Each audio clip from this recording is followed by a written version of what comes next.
News first channel ಹಾಗೂ ಡಿಜಿಟಲ್ನಲ್ಲಿ ಜಾಹೀರಾತು ನೀಡಲು ಈ ನಂಬರ್ಗೆ ಸಂಪರ್ಕಿಸಿ. ನಮಸ್ಕಾರ, ನೀವು ನೋಡ್ತಾ ಇದ್ದೀರಾ ನ್ಯೂಸ್ ಫಸ್ಟ್ ಲೈವ್. ನಾನು ಮಧುಸೂದನ್. ಮೊದಲಿಗೆ ಹೆಡ್ಲೈನ್ಸ್. ಗಣೇಶ ಮೆರವಣಿಗೆ ವೇಳೆ ಕಲ್ಲು ತೂರಾಟ ಕೇಸ್. ಹಿಂದೂ ಸಂಘಟನೆಗಳಿಂದ ಇವತ್ತು ಮದ್ದೂರು ಬಂದ್. ಪಟ್ಟಣಾದ್ಯಂತ ಪೊಲೀಸ್ ಸರ್ಪಗಾವಲು. ಎಸ್ಪಿ ಮಲ್ಲಿಕಾರ್ಜುನ ಬಾಲದಂಡಿಯಿಂದ ಸಿಟಿ ರೌಂಡ್ಸ್.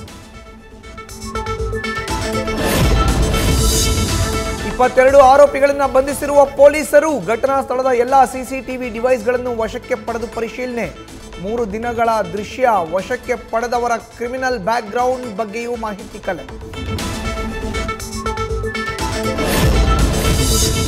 ಕಾಂಗ್ರೆಸ್ ವಿರುದ್ಧ ಧರ್ಮ ವಿರೋಧಿ ಅಸ್ತ್ರ ಪ್ರಯೋಗಕ್ಕೆ ತಯಾರಿ. ಧರ್ಮಸ್ಥಳ ಪ್ರಕರಣ, ಮದ್ದೂರು ಕೇಸ್ ಸೇರಿ ಹಲವರನ್ನ ವಿಚಾರಣೆಸಲು ಪ್ರಸ್ತಾಪಿಸಲು ಸಿದ್ಧತೆ. ಸರ್ಕಾರ ಹಿಂದೂ ವಿರೋಧಿ ಅಂತ ಬಿಂಬಿಸೋಕೆ ಬಿಜೆಪಿ ರಾಜ್ಯಾಧ್ಯಕ್ಷ ಬಿವೈ ವಿಜಯೇಂದ್ರ ಪ್ಲಾನ್. ಜವಾಬ್ದಾರಿ ಸ್ಥಾನದಲ್ಲಿರೋ ಸಚಿವರು ಅನಗತ್ಯ ಗೊಂದಲ ಮೂಡಿಸಬೇಡಿ. ಮದ್ದೂರು ವಿಚಾರದ ಬಗ್ಗೆ ಗೃಹ ಸಚಿವರು ಹೇಳಿಕೆ ಕೊಡ್ತಾರೆ. ತಮ್ಮ ಸಂಪುಟ ಸಹೋದ್ಯೋಗಿಗಳಿಗೆ ಸಿಎಂ ಸಿದ್ದರಾಮಯ್ಯ ಸೂಚನೆ.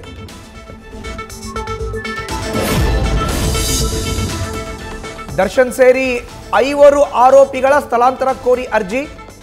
ಇವತ್ತು ಸಿಟಿ ಸಿವಿಲ್ಸ್ ಮತ್ತು ಸೆಷನ್ಸ್ ಕೋರ್ಟ್ನಲ್ಲಿ ಭವಿಷ್ಯ ನಿರ್ಧಾರ. ಬಳ್ಳಾರಿ ಜೈಲ್ಗೆ ಶಿಫ್ಟ್ ಆಗ್ತಾರ ದಾಸ. ದಿಂಬು ಬೆಡ್ಶೀಟ್ ಬಗ್ಗೆಯೂ ಇವತ್ತೇ ಆದೇಶ ಸಾಧ್ಯತೆ. ನ್ಯೂಸ್ ಫಸ್ಟ್, ನಿರ್ಭೀತಿಯಿಂದ ನಿಮ್ಮ ಪರವಾಗಿ.